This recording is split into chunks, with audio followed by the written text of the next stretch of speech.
paz do Senhor, queridos e amados irmãos. Feliz 2026, estamos em mais um ano e iniciando mais um trimestre da Escola Bíblica Dominical.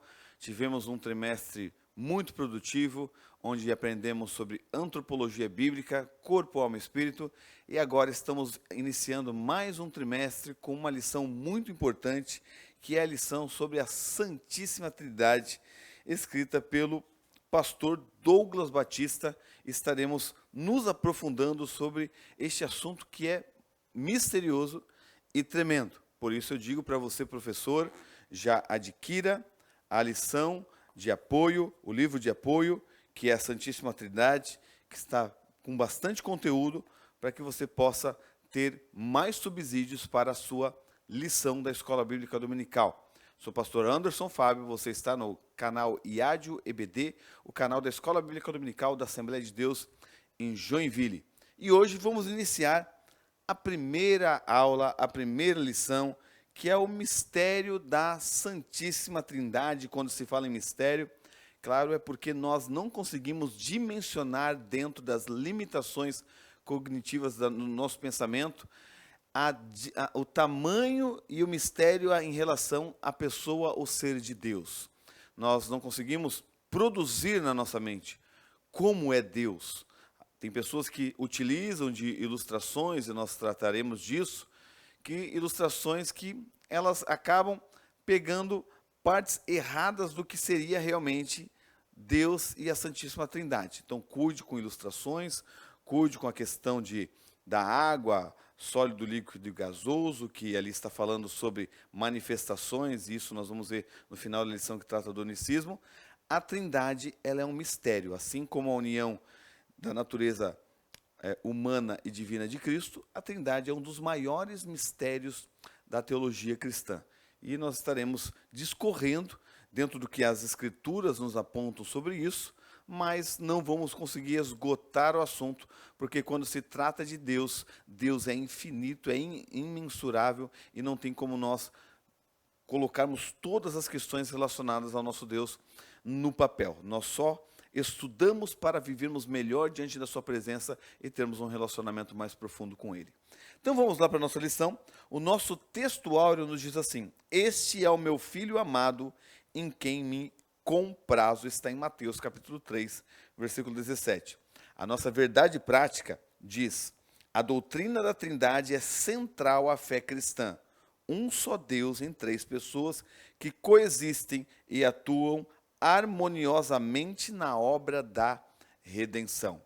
Esse primeiro ponto aqui já é um dos pontos fundamentais, que nós cremos que a pessoa que nega a Trindade, ou nega a divindade de Cristo, ou a divindade do Espírito Santo, são pessoas que não estão fundamentadas na fé cristã genuína, que iniciou desde os de Atos dos Apóstolos, está vendo todo este assunto no decorrer da história da igreja e chegou para nós agora, como nós temos já mais esmiuçado, estamos com o asfalto pronto, mas os teólogos iniciais eles tiveram o trabalho de cortar os matos do caminho para asfaltar este caminho, que para nós já está bem asfaltado. Nós temos um conhecimento bom a respeito dessas teologias, mas é muito importante nós nos aprofundarmos e sabermos cada vez mais. E daí, quando nós entramos na Trindade, e já entramos aqui na parte da introdução, nós devemos nos perguntar como, se é um mistério, e não tem como nós dimensionarmos, como nós vamos ter esse relacionamento com Deus. Deus é um Deus que se revela para nós. Deus sempre teve a intenção de se revelar quem Ele é. E esse é o mistério justamente de como entender a Trindade. E como saber até se nós servimos o Deus verdadeiro. Será que outras religiões não estão servindo o Deus verdadeiro? E como saber que nós realmente estamos servindo o Deus verdadeiro? Então, há dentro da apologética, que é a defesa da fé cristã, uma teoria muito interessante relacionada a Romanos capítulo 1, versículo 20, que diz: porque todas as coisas invisíveis, desde a criação do mundo, tanto o seu eterno poder como a sua divindade, se entende e claramente se vê pelas coisas que estão criadas, para que eles fiquem indesculpáveis ou inexcusáveis. O que esse texto está trazendo? Que desde o início, a criação, toda a criação, ela revela quem Deus é, ela manifesta quem Deus é, ela demonstra quem Deus é.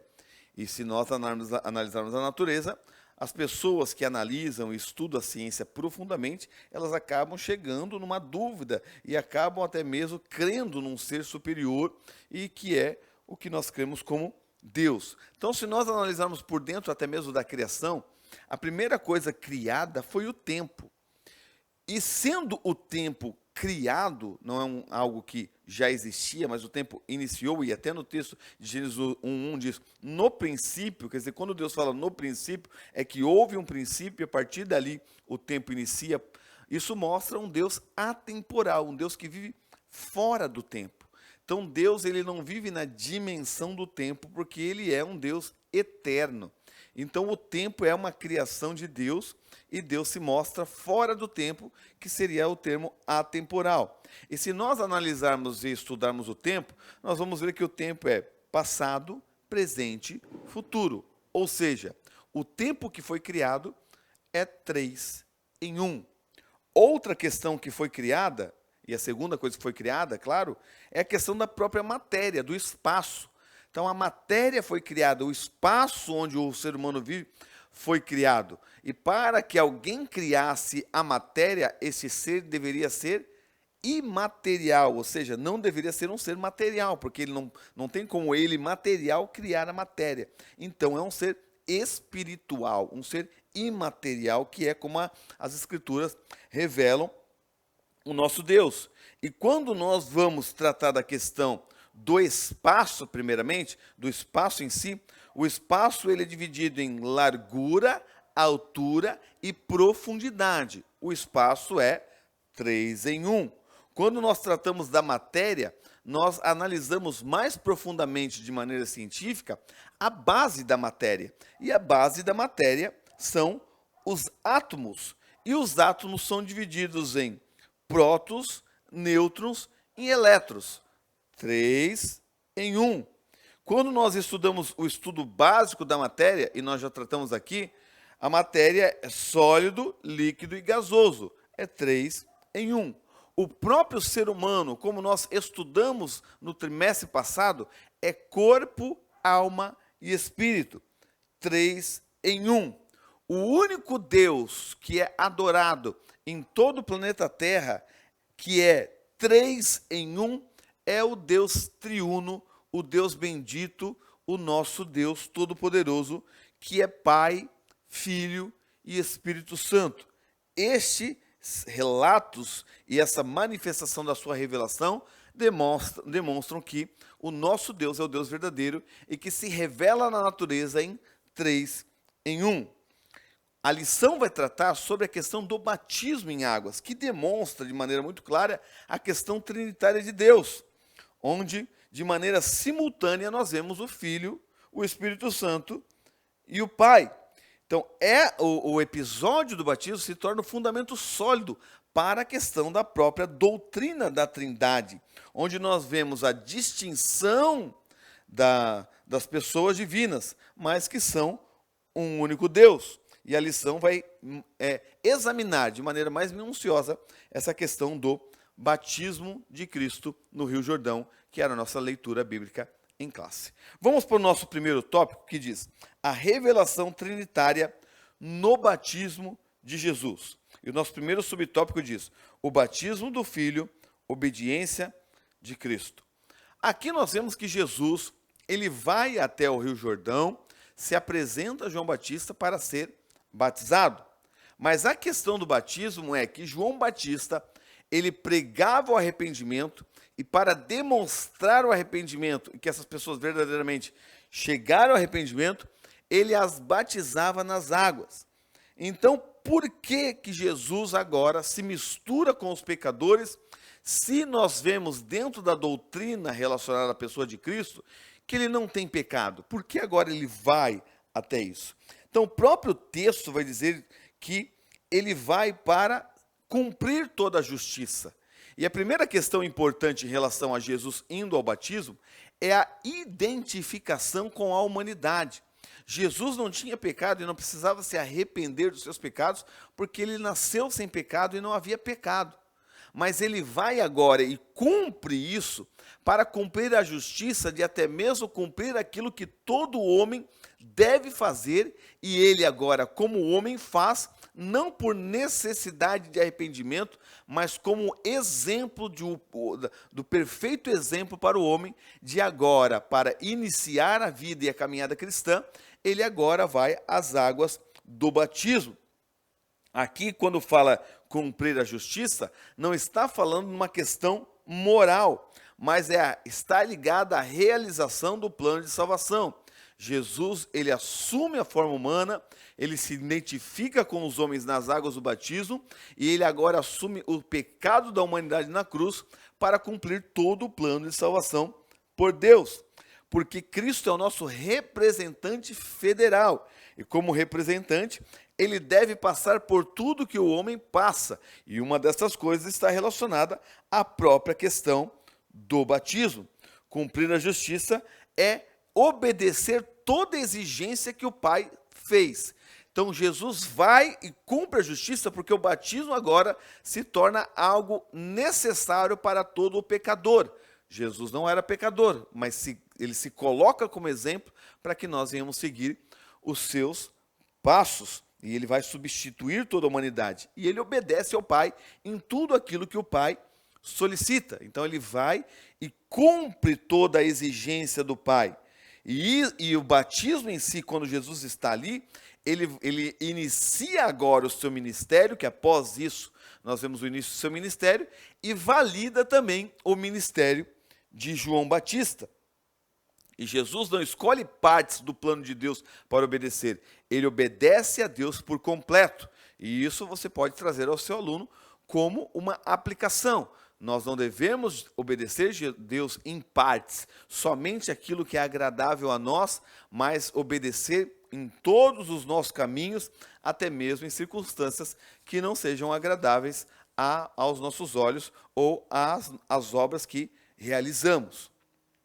E ali Jesus inicia o seu ministério. Parece que é uma cerimônia agora de posse para início agora do seu ministério. Da mesma forma que Josué, que é o mesmo nome Josué, que é a mesma raiz do Yeshua, que é Jesus. Josué e Jesus. Josué é a transliteração do hebraico e Jesus é a transliteração do grego. É o mesmo nome. Josué em hebraico, Jesus em grego.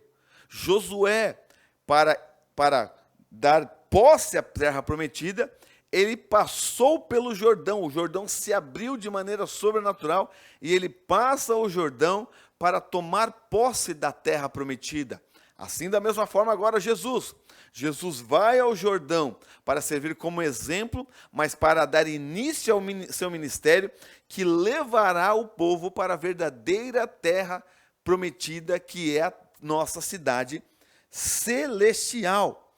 E o Jordão tem uma total conexão com a cruz. Quando Jesus mergulha, ele faz menção de maneira simbólica a sua morte na cruz. Assim como quando nós mergulhamos as águas do batismo, isso simboliza a nossa morte em Cristo na cruz do Calvário. E quando nós ressurgimos das águas do batismo, simboliza a nossa nova vida que temos agora. Então ali Jesus está agora simbolizando isso, simbolizando sua morte e a sua ressurreição. E o Jordão, quando Jesus vai, há um relato muito importante onde João Batista olha para ele e diz: eis o Cordeiro de Deus que tira o pecado do mundo. Jesus agora vai a João Batista para ser batizado, mas vai também como cordeiro antes do sacrifício ao sacerdote, para que o sacerdote apresentasse ele ao sacrifício. Então Jesus vai ali e é demonstrado pela presença do Espírito Santo e pela voz de Deus que ele é verdadeiramente o Messias, o Cordeiro de Deus, o escolhido de Deus e o Salvador do mundo. Nosso segundo subtópico vai tratar a descida do Espírito Santo, unção para o ministério. E aqui vai pegar justamente a parte que Jesus sai das águas e abra-se os céus se abrem, e o Espírito Santo desce sobre ele na forma corpórea de uma pomba. Isso para confirmar publicamente que ele verdadeiramente é o ungido. A palavra ungido em hebraico é Mexíaca, que é Messias, transliterado como Messias. E no Novo Testamento grego, a palavra ungido é Christos, que vem da palavra Cristo. Então, ele agora demonstra que ele é o Messias, que ele é ungido, por quê? Porque a unção que desce sobre ele não é o óleo, mas é a presença do Espírito Santo que desce sobre ele. A presença do Espírito Santo não desce sobre Jesus para tornar ele Messias. A presença do Espírito Santo não desce sobre Jesus para tornar ele Deus. Jesus já era o Messias, Jesus já era o escolhido, Jesus já era Deus. E essa manifestação do Espírito é para confirmar publicamente ao povo que ele é o escolhido de Deus, o ungido de Deus. E a partir daí, desta unção que desce sobre Jesus, que Jesus começa a operar os milagres. Até mesmo a questão do próprio vinho, que é o primeiro milagre, foi após o batismo. Se nós estudarmos o texto de Lucas de maneira que enfatizarmos a questão carismática, a questão da operação do Espírito em Lucas, nós vamos ver que Jesus não é chamado de cheio do Espírito Santo antes do batismo em Lucas, mas após ele ser batizado, Lucas vai enfatizar: Jesus, cheio do Espírito Santo, foi levado pelo Espírito ao deserto. Então, para Lucas, Jesus é cheio do Espírito Santo para confirmar essa manifestação visível do Espírito sobre a vida dele. Isso não quer dizer que Jesus recebe o Espírito Santo naquela hora ali e é algo especial, mas é justamente a questão paradigmática, a questão do exemplo. Assim como Jesus recebe o Espírito Santo e é cheio do Espírito Santo para poder operar milagres e exercer o seu ministério, da mesma forma a igreja tem que aguardar em Jerusalém para que do alto venha o revestimento de poder pela presença do Espírito Santo que reveste a igreja agora, e a partir daí os discípulos vão operar milagres e são cheios do Espírito Santo, pela vinda do Espírito Santo. Então, o texto do Jordão, do batismo, é só um exemplo do que vai acontecer com os discípulos. E da mesma forma isso ocorre porque Jesus é homem e Jesus é Deus. Mas quando Jesus vem, Jesus sempre foi Deus e ele não deixou de ser Deus. A humanidade foi acrescentada à divindade e ele se tornou verdadeiramente homem e verdadeiramente Deus. Na encarnação do Verbo, Jesus se torna verdadeiramente homem. E para viver como homem, mesmo sendo Deus e não ter deixado de ser Deus, ele se dispõe a viver na dependência do Espírito e operar os milagres através da manifestação do Espírito Santo para nos servir de exemplo. E isso vai mostrar lá em Atos capítulo 10, versículo 38, que diz, pegaram só algumas partes: Pedro declarou a Cornélio: Deus ungiu a Jesus de Nazaré com o Espírito Santo, o qual andou curando a todos os oprimidos do diabo. Quer dizer, Deus ungiu com o Espírito Santo para que ele operasse os milagres. A própria declaração de Jesus lá em Nazaré, quando ele está lendo o texto de Isaías, manifesta-se da mesma forma. Ele diz: o Espírito do Senhor está sobre mim, pelo que me ungiu para proclamar e curar. Então o Espírito Santo veio sobre Jesus como 100% homem, e agora, através da dependência do Espírito, não porque isso foi imposto a Jesus, mas ele mesmo se autolimita para viver como homem, e na dependência do Espírito, ele manifesta os milagres. Isso não quer dizer que ele deixa de ser Deus ou que ele deixa os seus atributos. Não, ele permanece como Deus, tem os seus atributos, mas ele se autolimita para que venha viver plenamente como homem aqui. Porque é 100% Deus, acrescenta-se a humanidade na encarnação do Verbo e ele vive como homem, sendo agora 100% homem, 100% Deus.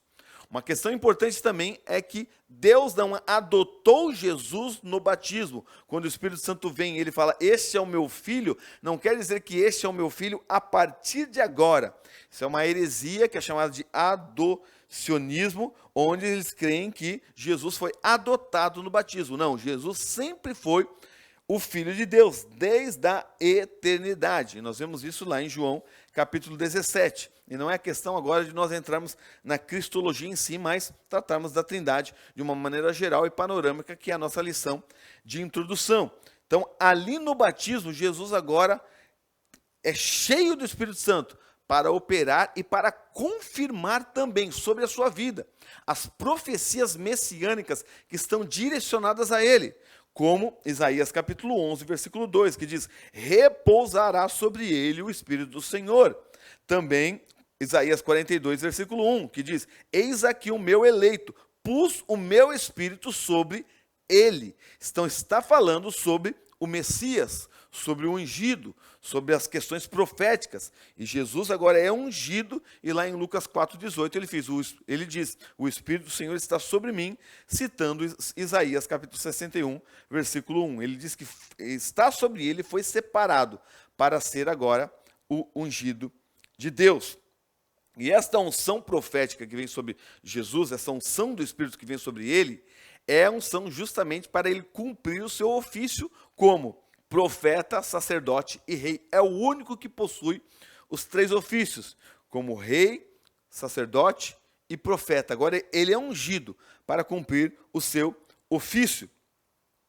Assim como os reis eram ungidos com óleo, os profetas eram ungidos com óleo, o sacerdote era ungido com óleo, Jesus agora não é ungido com óleo. O óleo é símbolo do Espírito Santo. E agora ele é ungido literalmente, diretamente, com o Espírito Santo de Deus. E no batismo mostra essa questão quando o Espírito Santo desce, mostra pessoas distintas. O Espírito Santo está ali descendo e Jesus está ali sobre as águas, mostrando pessoas distintas na Trindade. Nosso terceiro subtópico, a voz do Pai, a aprovação celestial. Ali há uma voz audível, né? Este é o meu filho amado, em quem me comprazo. Isso aqui é uma das raras teofanias audíveis de Deus.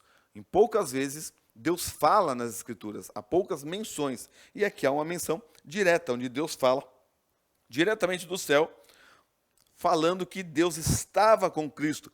Porque o plano de salvação não foi uma aventura que Jesus estava tratando, não. Ali mostra realmente um direcionamento, que ele é Deus, ele é homem, ele é ungido e tem a aprovação divina, tem o direcionamento do Pai para trilhar e cumprir toda a vontade do Pai. E essa autenticação bíblica, ela está ligada também a profecias e menções do Antigo Testamento. Está lá no Salmo número 2, Isaías 42. Salmo 2, 7 diz, tu és meu filho, que está fazendo uma referência ao rei messiânico, que é a pessoa de Jesus.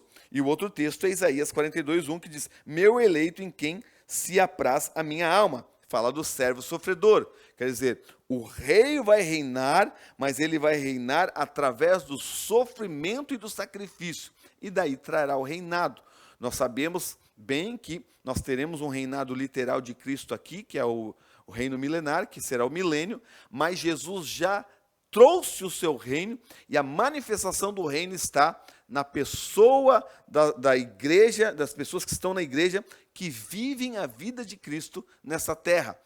O caráter de Cristo manifestado em nós é a manifestação do reino de Deus aqui nesta terra. Então, ele já é rei, ele já está reinando, ele já está isso porque ele passou pelo sofrimento e ele foi exaltado sobre todo o nome. E vai chegar um dia em que todo joelho se dobrará. E quando ele fala, Pai fala dos céus, ele não diz, este é o meu servo, este é o meu rei, este é o meu profeta, este é o meu sacerdote. Diz, não, ele diz, este é o meu filho, mostrando que o filho e o pai têm a mesma essência, são um único Deus. Então, ele tem a mesma essência do Pai. E o Pai diz, eu tenho prazer nele, eu tenho muito prazer, eu me comprazo, quer dizer, eu tenho muito prazer nele. Antes mesmo de Jesus iniciar o seu ministério, o Pai já diz, eu tenho prazer nele. Porque O prazer do pai no filho é pela pessoa do filho. É a pessoa quem o filho é, e não somente aquilo que o filho irá fazer. Não é por isso, e não é pela obediência do filho. E isso é algo muito importante, que traz uma aplicação boa para nós colocarmos na nossa sala de aula. Que Deus não tem prazer em nós e não nos ama porque nós obedecemos. Deus nos ama por causa de Cristo e por causa da graça. E quando nós nos arrependemos dos nossos pecados e nascemos de novo, nós somos adotados da família de Deus. E Deus nos ama porque agora nós somos de fato filhos. Deus não nos deixa de amar quando erramos e não nos ama mais quando nós acertamos. Deus já nos amou de uma tal maneira que deu o seu Filho por amor a nós. Então, isso é importante nós aplicarmos para que seu aluno se sinta valorizado com essa tão grande salvação que Deus nos deixou. E ali nessa questão do batismo, estava, o Espírito Santo, como a gente falou, está vindo aos céus. E ali está o verbo de Deus, molhado ali nas águas do Rio Jordão, e ouve-se a voz de Deus no céu. São as três pessoas. O Pai fala no céu, o Espírito Santo desce, e o Filho está nas águas do batismo. E daí nós entramos no nosso segundo tópico, que vai tratar sobre a distinção e a unidade das pessoas divinas. A distinção e as unidades são dois termos diferentes que nós vamos tratar aqui. E o nosso primeiro subtópico fala sobre a unidade e distinção pessoal. Então aqui vai falar sobre essa questão da unidade e distinção. E quando se fala em unidade, o termo que é utilizado é ousia. Deus é Deus pelas características que ele tem. Ele é eterno, ele é onisciente, é onipresente, é majestoso, é santo. Não há outro além dele. Não há outro Deus. A questão é a essência de quem Deus é que demonstra quem Deus é. As três pessoas, elas compartilham 100% da mesma substância. Mas são um único Deus. É um único Deus em três pessoas. A substância, ela é indivisível. Ela não há divisão na substância. Quando se olha a substância, é uma só, é um Deus, é o único Deus. Mas que as pessoas são três pessoas dentro da substância de um único Deus. Então, as distinções são que o Pai, o Filho e o Espírito Santo não são máscaras, não são funções. Não é a mesma pessoa agindo de maneira diferente nas manifestações do Pai, do Filho e do Espírito Santo. Nós vamos ver que isso é uma heresia antiga e vamos tratar no último tópico. Não é isso. Cada pessoa é individual e possui a plenitude divina. Não são também três deuses. É um único Deus que compartilha a mesma essência entre três pessoas num único Deus. E dentro disso nós vemos que há uma divisão no trabalho da questão da própria unidade da Trindade, que a gente chama da economia da Trindade. Cada pessoa da Trindade manifesta um trabalho dentro da própria operação da Trindade. Embora Deus seja um, as pessoas agem de maneiras distintas. São pessoas individuais que agem de maneiras distintas, mas não em desarmonia, sempre em harmonia para um propósito só, um propósito comum entre eles. E daí diz que o Pai é a fonte e o planejador, o Filho é o mediador e o executor, e o Espírito Santo o aplicador e o consolador. Então, Pai, Filho e Espírito Santo estão juntos na manifestação das obras relacionadas tanto à redenção, como qualquer obra que as Escrituras nos mostram, como a criação. Há uma operação da Trindade.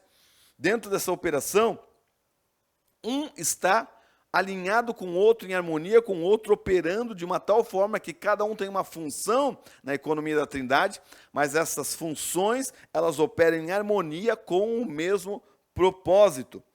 Por exemplo, o arquiteto faz a planta, o engenheiro e o mestre as obras, e executa, as obras para a construção, e o morador ele vem e mora na casa. Essas três partes são as partes para uma coisa só, a casa em si. A casa é uma só, mas o arquiteto ele vai lá e faz a planta da casa. Como a casa vai ser construída? O engenheiro e o mestre de obras eles vão lá e executam a planta, a mente que criou, para que a casa seja construída. E o morador vai lá e vive na casa para que a casa tenha uma função. Então, há toda essa linhagem. Claro que, como eu falei, nenhuma ilustração vai conseguir dimensionar a questão das próprias obras da Trindade e nem a pessoa do ser de Deus, mas só para nós entendermos que há funções separadas. Dentro dessas funções, eu quero que você dobre a sua atenção agora, e na teologia tem um termo, que eu vou explicar, fique tranquilo, que é o termo que é chamado de pericorese. A pericorese vem de dois termos gregos, que é peri, que é ao redor, em volta, e corel, quer dizer dançar em roda. Então, dançar em roda, dando volta, ou circundando e dando volta. Uma das analogias que mais se aproximam ao ser de Deus é justamente essa questão da pericorese, que é 3 pessoas dançando de uma maneira tão rápida, operando de uma maneira tão rápida, que quando você olha, por exemplo, daí você olha, é um só, mas são 3 pessoas agindo e operando nesta dança divina da operação das obras de Deus. E a pericorese quer dizer rodear em volta e cercar de entre. A pericorese não é somente para manifestar a analogia, mas é interpenetração mútua. Ou o que isso quer dizer? Que uma trindade está dentro da outra, envolvida com a outra. Elas estão envolvidas com a outra, tanto que uma está entre a outra, mas uma não anula a outra e uma não se torna uma nova substância com a outra. Porque a substância entre eles são a mesma. Então eles estão ligados entre si porque são Deus. É Deus ali, é Deus, um único Deus. Estão ligados entre si, que é essa questão da comunhão tão íntima que estão interligados. Que essa dança circular, onde as individualidades da Trindade estão ali, mas a questão da manifestação e da unificação e da harmonia está um entre o outro, um envolvido com o outro. É um dos símbolos da Trindade, que é aqueles 3 círculos. Você vê que um círculo entra no outro, e o outro entra no outro, e fica os 3 círculos ligados um ao outro, e esses 3 círculos do símbolo da Trindade é justamente a manifestação do que seria a pericorese. A pericorese é o conceito de que as 3 pessoas da Trindade existem uma na outra. Por que isso é importante dentro da economia da Trindade e da obra? Por quê? Porque não há uma manifestação sem que a outra esteja ligada. Onde está uma, as outras 2 estão. Sem que as distinções sejam perdidas. Ou seja, você não perde as distinções. O Pai, o Filho e o Espírito Santo são individuais e são distintos. Mas um vive entre o outro e tão ligado em harmonia entre o outro, que eles são um só em harmonia, são um só interligado um ao outro. É um único Deus interligado e unido e harmônico entre 3 pessoas distintas. Por isso que isso é complicado quando alguém fala, o filho foi pedir ao pai, pai, por favor, envie o Espírito Santo, como houve pregações passadas. Não há como ocorrer isso, porque há uma harmonia em propósito na Trindade. Não há desarmonia, não há pensamentos contrários, porque um está no outro, um está ligado no outro, um está dentro do outro. Os 3 estão um entre o outro porque são um único Deus. Mas há uma divisão entre distinções nas pessoas da Trindade. Professor Anderson, não entendi. É difícil de entender porque se trata de Deus. Mas nós cremos, como as Escrituras mostram, que há 3 pessoas. Há 3 pessoas e há um único Deus, como diz Deuteronômio capítulo 6. Se há um único Deus, 3 pessoas, é 3 pessoas em um único Deus, como a Bíblia nos mostra.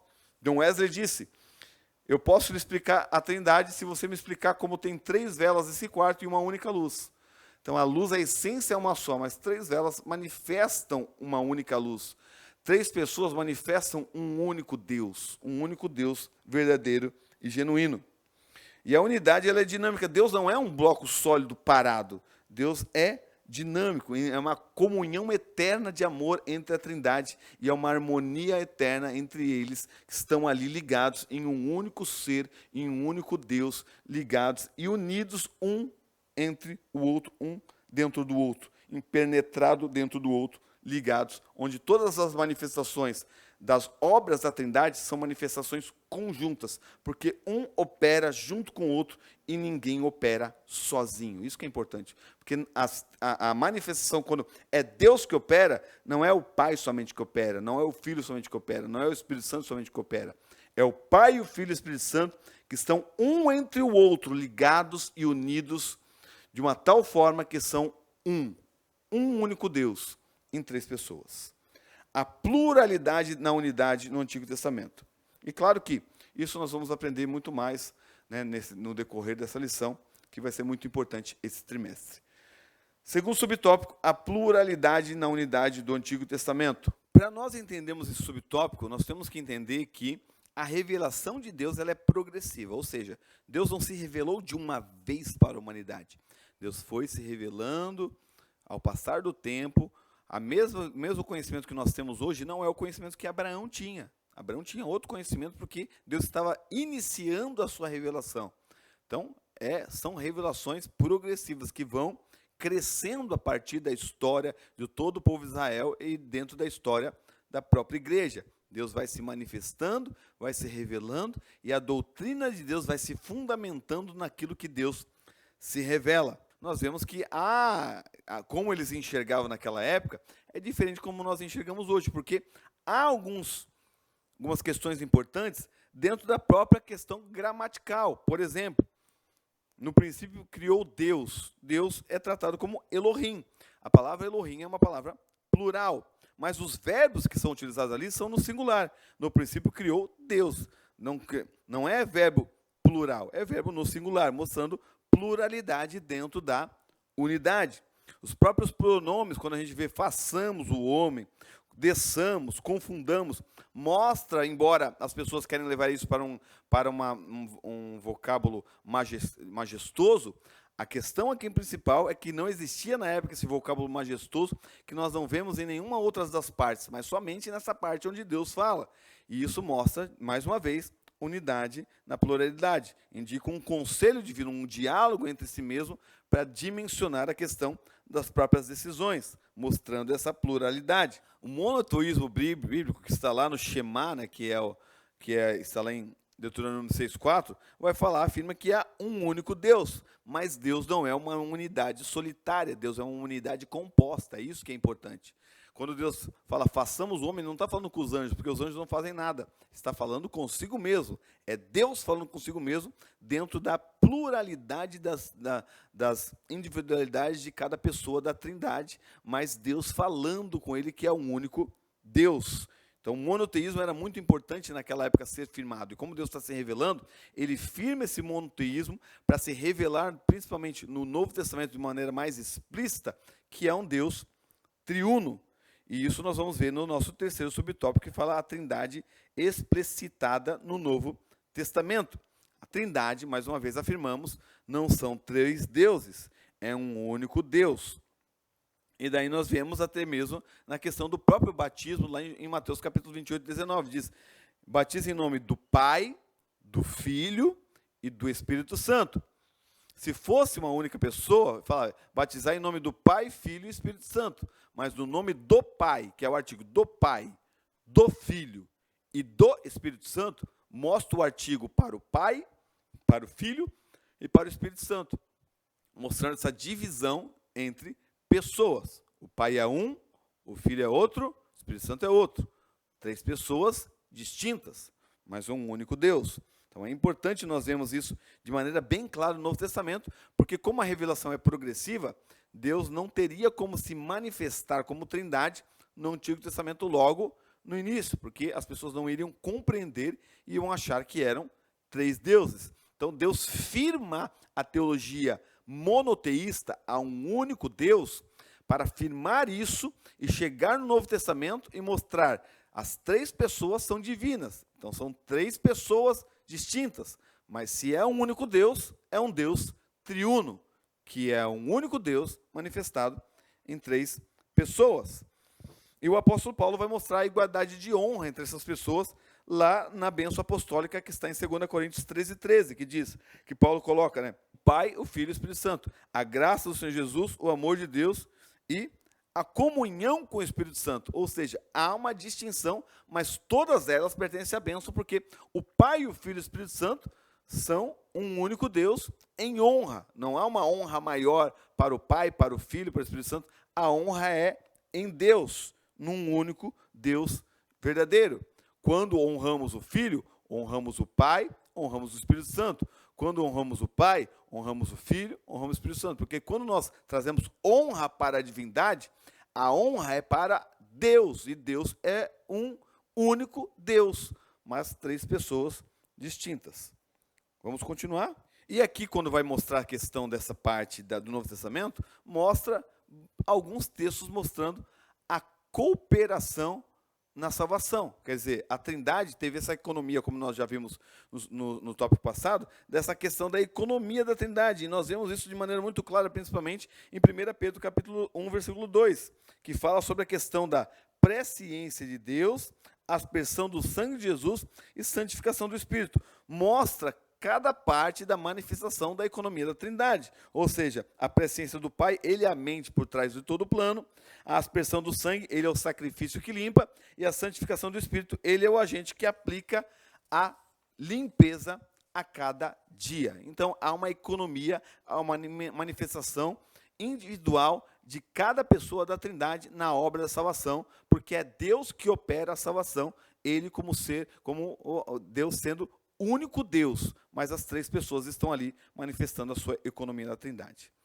Nosso terceiro tópico fala sobre a relevância da Trindade para a fé cristã.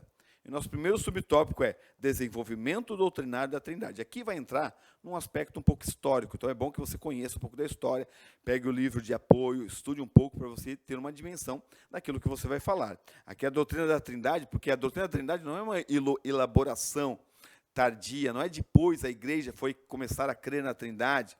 A sua plena compreensão veio desde o início dos primeiros séculos da igreja. Iniciou a formulação da Trindade no Concílio de Nicéia, lá em 325.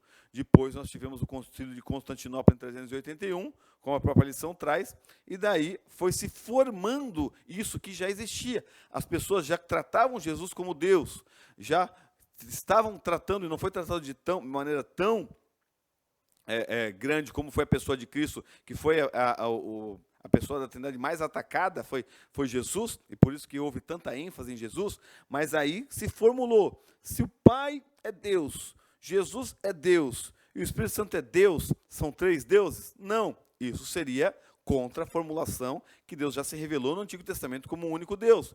Então, nós formulamos dentro do que a Escritura nos mostra que Deus é Pai, é Filho, é Espírito Santo, três pessoas em um único Deus, por causa dessa revelação progressiva. A doutrina da Trindade não é inventada. A palavra Trindade ela não está na Bíblia, mas é uma formulação teológica para nós compreendermos a questão do que é Deus, do que é o ser de Deus, do que é Deus em si, que é em três pessoas. Então, foi formulada essa questão para que venhamos entender isso. E isso iniciou, como foi falado, no Concílio de Nicéia. Uma das primeiras pessoas a utilizar a palavra Trindade, Trinitas no latim, foi Tertuliano. E Tertuliano ele traz uma ilustração que também, como eu falei, qualquer ilustração ela não dimensiona todo o ser de Deus e não tem como, mas ele traz a questão do rio. Ele diz que a fonte é o Pai, o rio em si é o Filho, e o canal que o rio passa é o Espírito Santo. Ou seja, a fonte, o rio que está passando e o canal, todos eles fazem parte do rio. O rio em si é aquilo ali. É a água que está toda aquela essência que faz a formulação de todo o rio. Então, são três questões relacionadas a uma única coisa. E ele trouxe essa ilustração para mostrar que nas Escrituras mostram que o Pai é Deus, o Espírito Santo é Deus e o Filho é Deus, mas que não existe três deuses. Então, formula-se dentro dessa compreensão que é um Deus em três pessoas distintas. E essa questão de Nicéia foi a disputa justamente por causa de questão de terminologia, né, do que seria. E existe uma palavra que é a palavra homousios e a outra é homoiousos. Tem um izinho ali que diferencia uma da outra. E esse izinho, só um izinho ali no meio, ele muda o sentido da palavra. Porque homousios é da mesma substância, que é a ortodoxia, é o que nós cremos. Deus Pai, Filho e Espírito Santo são uma mesma substância. E homoiousios é substância semelhante, quer dizer, o Pai é a substância de Deus. Jesus tem uma substância semelhante, mas não é a mesma substância de Deus. Então Jesus é um Deus menor, que era justamente a questão da heresia de Ário, que era o que estava tratando. O arianismo, que é o unicismo, formulado ali, que depois vai ter umas diferenças, mas tem essa questão, ali vai entrar nessa questão da própria substância. Deus Pai, Deus Filho e Deus Espírito Santo são uma mesma substância, é uma mesma essência, não há diferença de dimensão entre o Pai, o Filho e o Espírito Santo. Os três são um único Deus, são um Deus triuno. E ali mostra que até mesmo uma letrinha aí muda todo o conceito. E isso nós vamos ver lá no Concílio de Constantinopla, tratar principalmente na questão do Espírito Santo, que o Espírito Santo também é Deus. Isso traz lá em Atos capítulo 5, né? Quando Pedro vai falar, vocês mentiram ao Espírito Santo, vocês mentiram a Deus. Então o próprio Pedro formula que quando eles mentiram ao Espírito Santo, eles mentiram a Deus porque o Espírito Santo é Deus. Então o Espírito Santo é Deus. E isso vai mostrar também essa questão da pessoa do Espírito Santo, que o Espírito Santo não é uma força ativa, não é uma eletricidade, o Espírito Santo é uma pessoa dentro da Trindade que também é Deus. Então, isso que é importante. E vai tratar da questão ali da geração e daquilo que procede. E dentro da formulação do conceito da Trindade, nós falamos que o Filho é gerado pelo Pai, não criado. Ele é gerado na eternidade, sempre existiu, gerado pelo Pai na eternidade, e não é um ser criado. E o Espírito Santo procede do Pai e do Filho, que é filioque, procede tanto do Pai e do Filho, mas também desde a eternidade, e também não é um ser criado. O Pai, o Filho e o Espírito Santo são três pessoas num único Deus. Estou enfatizando bem isso aqui para que você possa enfatizar na sua aula. E quando a gente vê na questão da própria espiritualidade, a espiritualidade ela demonstra a questão da própria Trindade. Nós oramos ao Pai em nome do Filho, mediante a ação do Espírito Santo sobre a nossa vida. Então, ao Pai, o Filho e o Espírito Santo, dentro da própria espiritualidade e dentro do próprio ecossistema da oração. Nós oramos ao Pai em nome de Jesus, mediante a ação do Espírito Santo. Segundo subtópico, diz implicações doutrinárias. Nós fortalecemos essa questão da Trindade justamente para criar uma muralha contra os erros que existem desde o início da era da igreja cristã. Então, existe pelo menos três, que a lição vai trazer três doutrinas errôneas, que nós devemos criar muros contra essas doutrinas. Uma é o triteísmo, que são três deuses, que fere a unidade. Deus é um único ser, não são três deuses. Então, o triteísmo é muito fácil. Eu desconheço alguém que creia no triteísmo, né, que o Pai, o Filho e o Espírito Santo são três pessoas, são três deuses. Né? O unitarismo, esse aqui também existe, né, crer que só o Pai é Deus. Então, isso existem, né, religiões heréticas, heresias, que creem que só o Pai é Deus. O Jeová, para a gente trazer aqui, não mencionar, mas o Jeová é Deus, só o Pai é Deus. O Filho é um profeta e o Espírito Santo é uma força ativa, diz essa doutrina. Então, também é um erro que nós devemos nos revestir, nos fortalecer, porque são religiões heréticas que todo domingo estão batendo na porta aí das pessoas que não vão na escola bíblica dominical. Por isso que é importante você enfatizar a escola bíblica dominical na sua igreja e chamar cada vez mais os seus alunos para aprender com você.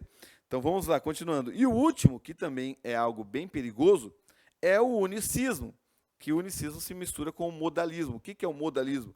O que é a questão do unicismo modal? É que o Pai, o Filho e o Espírito Santo são uma única pessoa que se manifestou de forma diferente. E por isso que eu falei da ilustração da água. O Pai se manifestou em gelo, o Pai se manifestou em líquido, o Pai se manifestou em vapor. Então, uma pessoa só se manifesta em três pessoas. Ou seja, Deus se manifestou como Pai, a pessoa de Deus se manifestou como Filho, e a pessoa de Deus se manifestou como Espírito Santo. Uma única pessoa em três manifestações diferentes. Só que aí daí não tem como eu explicar como o Pai está falando, o Filho está ali, e o Espírito Santo está descendo. Nós vemos três ali, na mesma hora. E não tem como. E quando o filho ora ao pai, ele está orando a quem? Se ali é uma manifestação de Deus na forma humana. Então, aí que é uma confusão dentro do próprio unicismo, que eles falam que Deus vai trocando de máscara, né? Ele pega, bota a máscara do Pai, depois bota a máscara do Filho, depois bota a máscara do Espírito Santo, e daí muda. Não, nós cremos que o Pai, o Filho e o Espírito Santo são pessoas distintas em um único Deus. E João 14,16 diz assim, ó, é o Filho dizendo, eu rogarei ao Pai, e ele vos dará outro Consolador. Tem 3 sujeitos aqui.